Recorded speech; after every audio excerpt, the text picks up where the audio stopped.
Hey, and welcome to my channel about Colorado Springs. This is all about living in Colorado Springs, moving to Colorado Springs. I have a lot of people that ask what is going on with the real estate market here in Colorado Springs. That's what we're going to talk about. Let's go.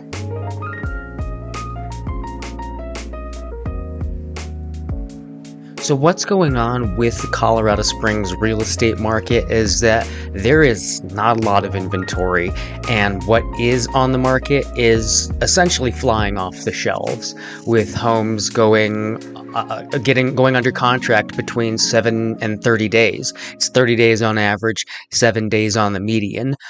Some homes are going off market like the day of, and there are still many properties that are they're getting multiple offers and going above what they're asking for. Now, in that situation, homes that are, if you price your home appropriately, let's say you've got a range of what you think it'll sell for, and if you just got the mid range, right? If you go below that, you're pricing under, right? You're pricing to sell. That's typically what gets you the multiple offers. If you price above and then people go, well, I mean, do I want to pay X amount of dollars for that? Or I can just go over here across the street and get something for 20K less that's actually in better shape or for the same shape. So you have to be aware of those comparisons, because if you list at the high end, you run that risk of being on market longer. There's certainly properties still that I'm seeing that have just sat on market. They were just way overpriced. So we're seeing a lot of both right now.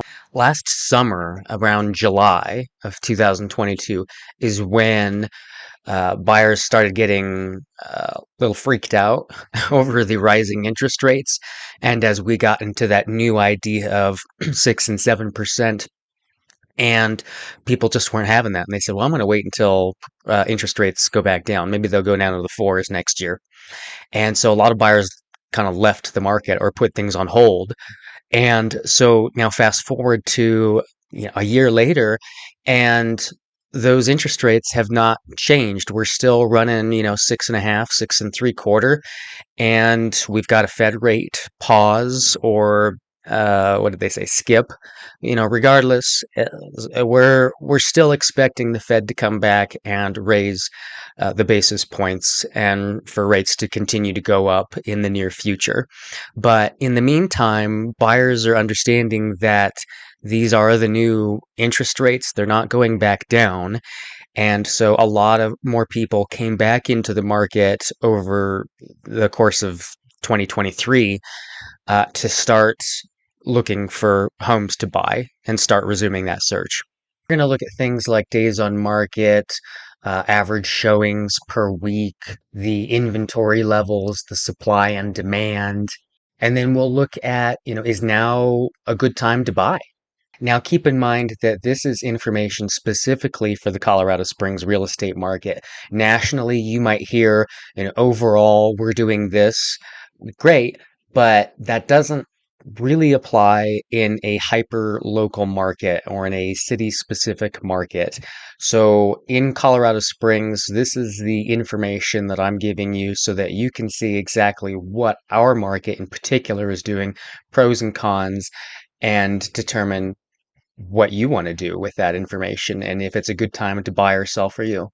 Now, given that I've kind of hinted that now is actually maybe a good time to buy, strangely, weirdly, it's not all sunshine and rainbows, because there's low inventory, right? We're at some of the lowest housing inventory that we've had for our market. And we're also up against some of the highest home prices that we have had historically. Like June, July of last year, that was when we had our tippy top of house prices, like ever. And now we're in June of 2023, and we're almost back to those same levels again. We're almost as high in home prices as we were last year. And I'm expecting next month we're going to continue going up. And then wintertime, we'll have a little bit of a seasonal dip, as we usually do. And then we'll come back up for the summer. But long term, is there going to be some big event that is going to affect housing prices, or is it overall just going to be too unaffordable for people to purchase property here?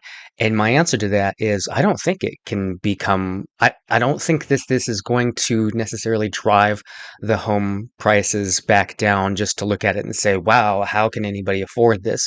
And yet it's still more expensive in Denver, and yet it's still more expensive in Los Angeles. It's still more expensive in many other cities. Our city of Colorado Springs is a highly desirable place to live, and it's in top 10, it's number 9 on, US World News and Report. And so nothing has changed about the desirability of the city. And so that in and of itself is drives and continues to drive increasing home prices. And so home prices aren't going to go down. They're going to keep going up.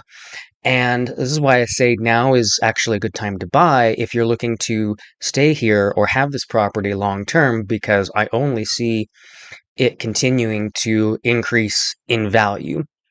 And the interest rates aren't going to drop that I can see.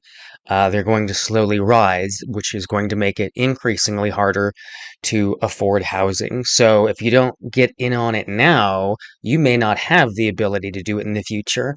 Yeah, you may, I could be wrong, but this is what I'm seeing. One of the really important factors in selling a property quickly, when a property does sell quickly, one of the big things that's usually involved is staging.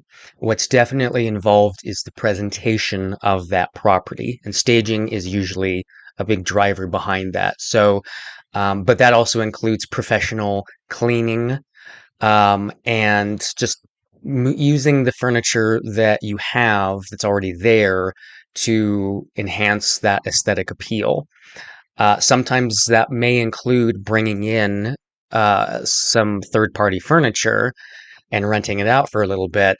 Usually you can use the furniture that's already in there. What I generally don't like is an empty house. It's more difficult for a buyer to see themselves in there and to see their furniture in there if there's not already blocking to have in there. And in that case, virtual staging could be a thing that you want to do if you don't want to do the actual furniture staging. Not all sellers or real estate agents are going to prioritize this. So some people are going to prefer to just lower the price to make that more enticing, because it's all about increasing the appeal and the first presentation. So if you're not going to make the house look more inviting and appealing, which really does have a major impact on people when they see pictures of property, and then when they're there in person too, which is why in-person staging is, I think, superior.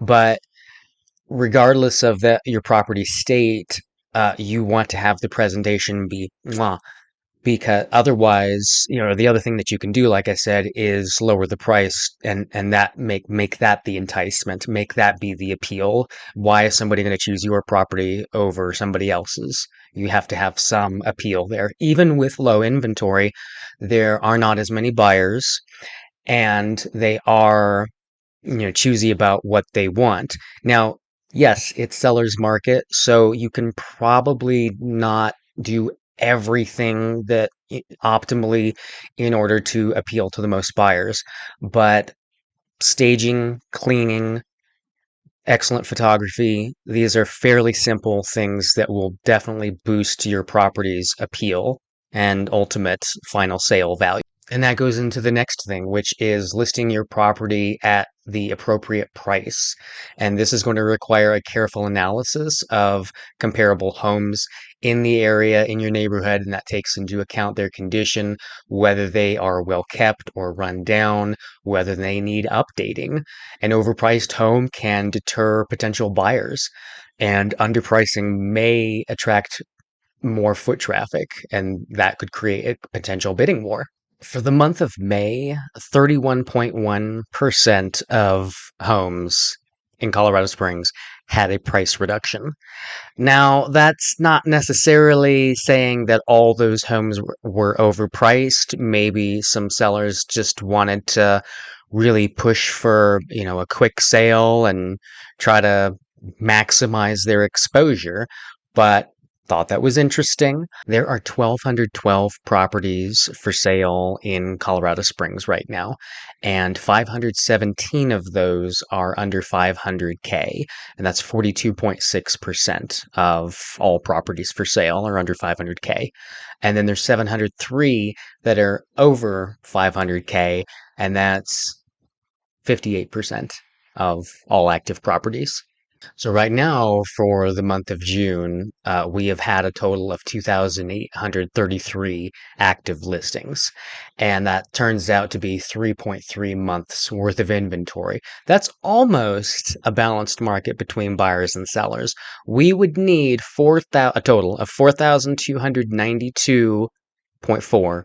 4,293, basically 4,300 new active listings on the market on top of what we've got in order to have a truly balanced market where there is enough inventory for everybody to be able to make a decision, and neither the buyer nor the seller is in a position of power within the market. And despite, the 6 to 7% interest rate range, this remains a seller's market. And those buyers who can still afford the monthly payments are going to be able to, pick what they want within the limited inventory that's available. The trade-off to a higher interest rate than previously is that there are few buyers on the market to be in competition with. I heard stories about buyers who bought properties with multiple offers on them, and they bought this property and they won, but they bought a property that they didn't necessarily love and that didn't really have what they wanted. They just had some things, or they just wanted any property and they just settled. And that's awful. The clients that I worked with that did not do that, they were in a position to, I guess, be able to wait, a little bit, or we just happened to find a house that they did like. And regardless, of any of the properties that they liked or didn't like, they were all getting offers. So you might as well write an offer on a property that you do like. So I didn't experience that, but if you did, or if you know somebody, comment below. Now, previously I said homes are days on market is average 30 days and on median 7 days. Well, so far for the month of June, what that looks like is actually 27 days on the average and 8 days on the median. It's not really a big difference, but I just wanted you to know. And then on the buy side, if interest rates actually do come down in the future, you do have the option to refinance. So that's great, right? And then if interest rates go up, you've got the lower interest rate. Properties are getting, on average, 5.9 showings per week. So it's not a crazy amount. It's not a low amount for sure. So if you're on the buying end, it's really a good idea for you to be as financially prepared upfront as possible, meaning get it pre-approved with your lender and have that pre-approval letter in hand that says, hey, I've already submitted my financial docs to my lender and they've verified it through underwriting. That's a big part of the process. And so if you're submitting an offer, being pre-approved is a big, big plus. The other thing with interest rates dropping, if they did drop in the future, is that that's just going to increase the number of buyers looking to buy property. So if you're looking to buy property now, it's going to get worse if the interest rates drop. And if the interest rates drop, again, you can refinance. If you want some more personalized advice on the real estate market in specific areas or neighborhoods, I would recommend reaching out to a real estate agent like me to help you with that. And so what I can do is provide you with a hyper-focused look on zip codes, neighborhoods, or areas in which I can help you navigate the housing market. So I'm Kevin James Bond with Remax Real Estate Group. Reach out to me with any questions, and happy to help you with your buying and selling needs here in the Colorado Springs area. Thank you so much for watching, and I will see you in the next one.